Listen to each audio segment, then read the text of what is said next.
میرے رسول پاک سید عالم نور مجسم صلی اللہ علیہ وسلم نے جو لوگ تیار فرمائے، نیند تو نہیں آ رہی آپ حضرات؟ نبی پاک نے جو لوگ تیار فرمائے، حضرت کعب بن مالک رضی اللہ تعالی، حضور نے فرمایا چلو تبوک پہ میرے ساتھ، سارے چلو، سب تیار ہو گئے۔ حضرت کعب بن مالک فرماتے ہیں مجھے گھوڑا بڑا دوڑانا آتا تھا، نیزہ بڑا چلانا آتا تھا، تلوار کا میں بڑا دھنی تھا، میں مالدار بھی تھا، میرے پاس بڑی وسائل تھے۔ حضور چلے گئے تو میں نے، یہ بخاری ہے، فرماتے ہیں میں نے سوچا کہ میں چلا جاؤں گا، کل میں گھوڑا دوڑاؤں گا، میں نے پیچھے پہنچ جانا، پرسوں چلا جاؤں گا، ترسوں بس سستی ہو گئی، نہ جا سکا۔ فرماتے ہیں وقت بیت گیا، حضور چلے گئے، آج جاتا ہوں کل چاہتا ہوں، اسی میں حالات سارے گزر گئے، حتیٰ کہ اللہ کے رسول واپس آ گئے۔ فرماتے ہیں کچھ بوڑھے تھے جو نہ جا سکے اور کچھ منافق تھے جو حضور کے ساتھ جہاد پہ نہ جا سکے۔ آپ فرماتے ہیں میں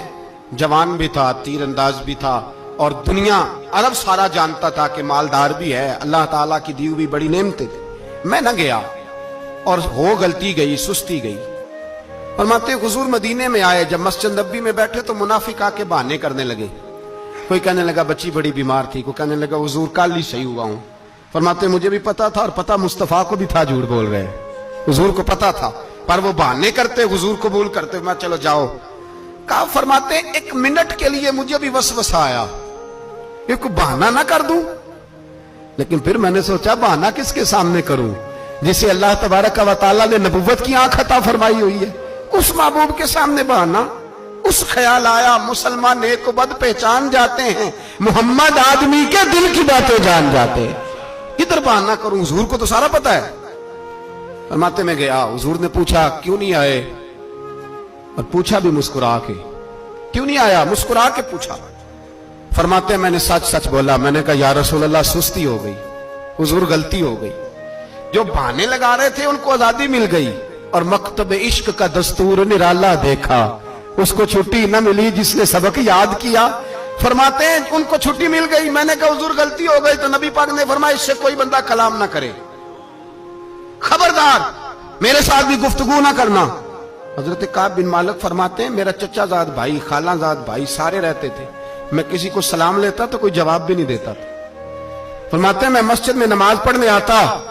پر صحابہ کرام کو حضور نے منع کر دیا تو مدینے کی گلیاں بھی ناآشنا ہو گئی۔ فرماتے ہیں مجھے یوں لگتا تھا کہ مدینے کے در و دیوار بھی مجھ سے کلام نہیں کرتے،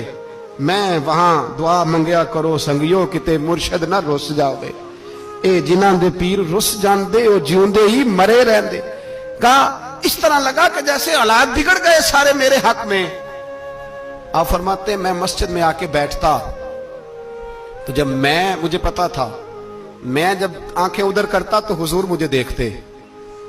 اور جب میں نبی پاک کو دیکھتا تو حضور چہرہ پھیر لیتے۔ بول پڑے خواجہ غلام فرید صاحب، کہنے لگے میں ویکھاں تے میرا یار نہ ویکھے، جے میں نام ویکھاں تے او ویکھے، ایڈے نصیب کتھوں تتڑی دے او میرے وچ ویکھن دے ویکھے، غلام فریدا او بوے یار دے مریے پامیں ویکھے یا نہ ویکھے۔ آپ فرماتے ہیں میں سید عالم صلی اللہ علیہ وسلم کو دیکھتا تو حضور رخ انور پھیر لیتے۔ حضرت کعب بن مالک رضی اللہ تعالیٰ عنہ فرماتے ہیں کہ حضور کا حکم آیا کہ بیوی کو علیحدہ کر دو، بار پہلے کوئی نہیں بات کرتا، اب کہا بیوی کو علیحدہ کر دو،